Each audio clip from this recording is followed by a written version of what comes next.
Hi friends, welcome back to amazing our channel. ఇప్పుడు blouse హ్యాండ్స్ని మనం పర్ఫెక్ట్గా ఎలా కటింగ్ చేయాలనేది మీకు ఆర్ట్ జాకెట్తో చూపిస్తున్నాను. మనకి బార్డర్ వచ్చిన బ్లౌజ్ అయితే ఎలా కటింగ్ చేయాలి, చాలామంది డౌట్ అడుగుతున్నారు కదండి. మనకి శారీలో రన్నింగ్ బ్లౌజ్ వచ్చినట్లయితే మనకి క్లాత్ చిన్నగా ఉండొచ్చు హ్యాండ్స్కి.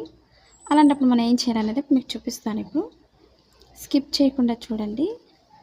ఇప్పుడు 2 హ్యాండ్స్ కోసం మనం 2 ఫోల్డింగ్స్ తీసుకొని మిడిల్కి ఫోల్డింగ్ చేసుకోవాలి. మనకి క్లాత్ తక్కువైనా సరే క్లాత్ని యాడ్ చేసుకోవచ్చు. ఇదే క్లాత్ని మనం 4 ఫోల్డింగ్స్లో తీసుకోవాలి. కింద పైన కూడా మనకి కరెక్ట్గా ఎడ్జెస్ అనేవి కరెక్ట్గా చూసుకోవాలి. ఈ విధంగా ఫోల్డింగ్ అనేది డబుల్ ఫోల్డ్ చేసుకోవాలి. మనకి బార్డర్ చిన్నగా ఉన్నట్లయితే మనకి బార్డర్ అనేది ముందే కట్ చేసుకోండి, బార్డర్ని యాడ్ చేసుకోవచ్చు. లేదా మనకి కరెక్ట్గా హ్యాండ్ చుట్టూరు వచ్చి ఖర్చు కోసం మనకి లేదనుకున్నట్లయితే నార్మల్ క్లాత్ అయినా యూస్ చేసుకోవచ్చు. మనకి అంచు లేకపోయినా సరే ఆ విధంగా అయినా సెట్ చేసుకోవచ్చు. మా ఛానల్ కనుక ఫస్ట్ టైం చూసినట్లయితే లైక్ చేయండి, షేర్ చేయండి, సబ్స్క్రైబ్ చేయండి. ఇప్పుడు మనం హ్యాండ్ పొడవు తీసుకోవాలి. నార్మల్ బ్లౌజ్కి అయితే ఎప్పుడు కూడా కింద మనం ఒక 1.5 ఇంచ్ అనేది మార్కింగ్ చేసుకోవాలి. ఇప్పుడు మనకి బార్డర్ అంతా ఇంట్రెస్ట్ లేదు అనుకునే వాళ్ళు ఒక హాఫ్ వరకు మార్కింగ్ అనేది చేసుకోండి. ఒక ఫోల్డింగ్ చేసుకొని మనం హెమ్మింగ్ వర్క్ చేసుకోవచ్చు. లేదా మనం హెమ్మింగ్ వర్క్ చేస్తాం అనుకునే వాళ్ళు, ఫుల్గా కావాలనుకునే వాళ్ళు మనకి క్లాత్ని యాడ్ చేసుకొని లోపల ఫోల్డింగ్ కోసం ఒక 1 ఇంచ్ ఎక్స్ట్రా తీసుకోండి. మనకి కరెక్ట్గా సరిపోతుంది బార్డర్ వచ్చినట్లయితే. ఇప్పుడు మనం హెమ్మింగ్ వర్క్ చేస్తాం కాబట్టి నార్మల్గానే మార్కింగ్ చేసాము. ఇప్పుడు హ్యాండ్ పొడవు తీసుకోవాలి. మనం లోపల ఖర్చుతో అయినా తీసుకోవచ్చు, లేదా పైనుంచి అయినా మెజర్మెంట్ ఈ విధంగా తీసుకోవాలి. ఇప్పుడు కరెక్ట్గా మార్కింగ్ పైనుంచి మెజర్మెంట్ తీసుకోవాలి. షోల్డర్ దగ్గర పొడవుకు ఒక మార్కింగ్, ఖర్చు కోసం ఒక 1 ఇంచ్ ఎక్స్ట్రా తీసుకోవాలి. మనకి కరెక్ట్గా పొడవు ఎంత అవుతుందో పొడవు మార్కింగ్ చేసుకున్నట్లయితే మనకి ఖర్చు కోసం మనకి సరిపోదు. మళ్ళీ స్టిచ్ చేసేసరికి ఒక 1 ఇంచ్ ఎక్స్ట్రా అనేది తగ్గిపోతుంది. కాబట్టి ఖర్చు కోసం మనం కంపల్సరీ పైకే మార్కింగ్ చేసుకోవాలి. ఇప్పుడు హ్యాండ్ లూజ్ తీసుకోవాలి. మనకి లూజ్ అయితే క్లాత్ సరిపోలేదు కాబట్టి క్లాత్ కంపల్సరీ యాడ్ చేసుకోవాలి. పొడవుకు ఒక మార్కింగ్, ఖర్చు కోసం 1 ఇంచ్ ఎక్స్ట్రా తీసుకోవాలి. ఇప్పుడు మనం కట్ చేసిన తర్వాత ఎక్స్ట్రా క్లాత్ మార్కింగ్ చేసుకోవచ్చు. ఇప్పుడు షోల్డర్ దగ్గర మనం ఒక 1.5 ఇంచ్ అయితే స్ట్రైట్గా తీసుకోవాలి. అక్కడి నుంచి మనకి చంక భాగానికి మార్కింగ్ చేసుకోవాలి. ముందు మనం ఎక్స్ట్రా క్లాత్ జాయిన్ చేసిన తర్వాత మనం కట్ చేసుకోవచ్చు. ఇదే మార్కింగ్ని స్ట్రైట్ తీసుకోండి. ముందు అది blouse cutting in Telugu second channel ఉందండి, అది కూడా ఒకసారి చూసి లైక్ చేయండి, షేర్ చేయండి, సబ్స్క్రైబ్ చేయండి. ఇప్పుడు ఎక్స్ట్రా క్లాత్ని మనం ఈ విధంగా జాయిన్ చేసుకోవాలి.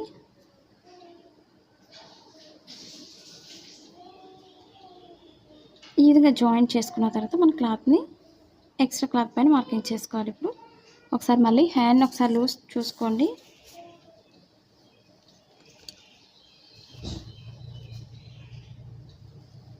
ఇప్పుడు ఈ మార్కింగ్ దగ్గర నుంచి స్టిచ్చింగ్ పాయింట్ దగ్గర నుంచి వేసుకోవాలి.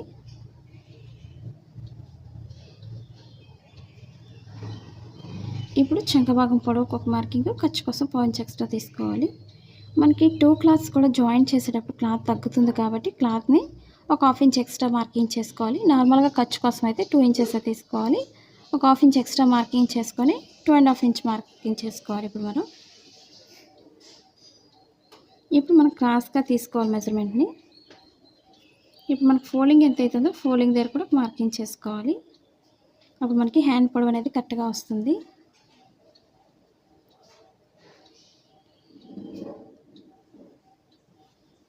ఇప్పుడు షోల్డర్ దగ్గర మనం ఒక 1.5 ఇంచ్ అయితే స్ట్రైట్ తీసుకోవాలి. ఇప్పుడు మనకి ఇక్కడ స్ట్రైట్ లేదు కాబట్టి స్ట్రైట్ కట్ చేసేస్తున్నాను. లేదా ఒక హ్యాండ్ పొడవు ఒకటి పొట్టు వచ్చేస్తుంది, లూజ్ కూడా వెడల్పు అనేది తక్కువ వస్తుంది. మనకి మెజర్మెంట్ అనేది కరెక్ట్గా తీసుకోగలిగితే మనకి సైడ్ జాయింట్స్ అనేది చాలా పర్ఫెక్ట్గా వస్తుంది. మనం బాగానే కట్ చేస్తున్నాం కానీ తక్కువ వస్తుంది క్లాత్ అని చాలామంది కామెంట్ చేస్తున్నారు. మనం ఇవన్నీ కూడా కరెక్ట్గా ప్రతి పాయింట్ కూడా మనం చూసుకోగలిగితే మనకి సైడ్ జాయింట్స్ అనేది చాలా పర్ఫెక్ట్గా కుదురుతుంది. అలాగే ఇప్పుడు లోతు తీసుకోవాలి చంక భాగానికి. ఇప్పుడు ఇక్కడి నుంచి మనం మార్కింగ్ చేసుకుంటూ షోల్డర్ దగ్గరికి కలపాలి. ఈ విధంగా మన షేప్ అనేది పర్ఫెక్ట్గా రావాలంటే మార్కింగ్ అనేది ఈ విధంగా చేసుకోవాలి. మీకు ఎలాంటి డౌట్స్ ఉన్నా సరే తప్పకుండా కామెంట్ సెక్షన్లో కామెంట్ తెలియజేయండి. నచ్చినట్లయితే లైక్ చేయండి.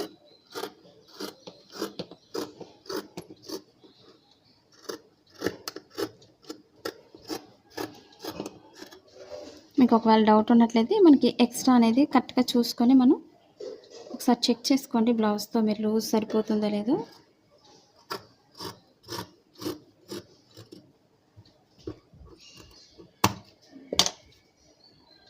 ఇప్పుడు లోపల ఫోల్డింగ్ దగ్గర మనం కొంచెం కట్ చేసుకోవాలి, అంటే ఇక్కడ పొడవు వరకు తెలియడం కోసం.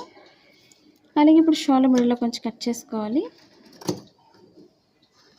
ఇక్కడ మనకి రౌండ్ వచ్చే విధంగా చూసుకోవాలి. షోల్డర్ మిడిల్లో కొంచెం కట్ చేస్తాను. మిడిల్ పాయింట్ ఎప్పుడు కూడా మనకి షోల్డర్ మిడిల్కి వచ్చే విధంగా చూసుకోవాలి. మన షేప్ చూసారు కదండి, ఈ విధంగా రావాలి ఎప్పుడు కూడా మనకి బ్లౌజ్. ఎప్పుడు కూడా ఒక్కొక్క హ్యాండ్కి కూడా ఒక్కొక్కటే జాయిన్ చేసుకోవాలి. 2 సైడ్స్ కూడా ఒక్కొక్కటి చొప్పున మనం ఈ 4 పీసెస్ని 2 హ్యాండ్స్కి జాయిన్ చేసుకోవాలి. మనకి రైట్ రాంగ్ తెలియదు కాబట్టి నార్మల్ బ్లౌజ్ అయితే మీరు ముందుగా రైట్ సైడ్స్ రెండు కూడా లోపలికి వేసుకోండి. రాంగ్ సైడ్ అనేది పై భాగానికి వెనక భాగానికి వచ్చే విధంగా చూసుకోవాలి. మీరు ఓన్గా ఇంటి దగ్గర నుండి బిజినెస్ చేసుకోవాలన్నా లేదా ఆన్లైన్ షాపింగ్ చేసుకోవాలన్నా మీ షాప్ ఉంది, డౌన్లోడ్ చేసుకోండి. మన ఛానల్ ఇంతవరకు సబ్స్క్రైబ్ చేయకపోయినట్లయితే సబ్స్క్రైబ్ చేసుకొని డౌన్లోడ్ చేసుకోండి. ఎందుకంటే ఆఫర్స్ అయితే ఉన్నాయి, సారీస్ అయితే 140లో కూడా ఉన్నాయి. ఒకసారి ట్రై చేయండి ఇంట్రెస్ట్ ఉండేవాళ్ళు. ఎందుకంటే క్లాత్ వైజ్ అయితే చాలా బాగుంది. నేను వీడియోస్ అయితే చాలా చేశాను. మీరు ఒకవేళ కొత్తగా చూస్తున్నట్లయితే తప్పకుండా ఒకసారి విజిట్ చేయండి మీ షాప్ని. ఇప్పుడు రాంగ్ సైడ్ని ముందే మార్కింగ్ చేసుకోవాలి.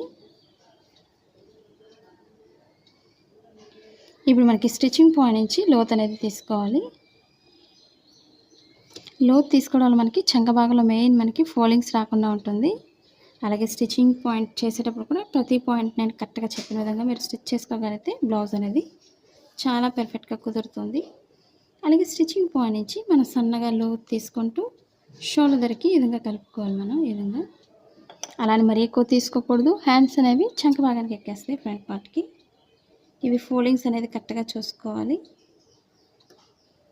నేను చెప్పే ప్రతి పాయింట్ కూడా మీకు అర్థమవుతుందని అనుకుంటున్నాను, ఎటువంటి డౌట్స్ లేకుండా.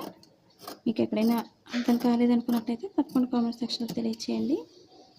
ఇప్పుడు స్టిచ్చింగ్ పాయింట్లో మనం కొంచెం కట్ చేసుకోవాలి. ఈ లోతు భాగం ఎప్పుడు కూడా ఫ్రంట్ పార్ట్కి వచ్చే విధంగా చూసుకోవాలి. అలాగే ఇప్పుడు ఒక్కొక్క సైడ్ కూడా ఒక్కొక్కటి జాయిన్ చేయడం చూపిస్తాను ఇప్పుడు.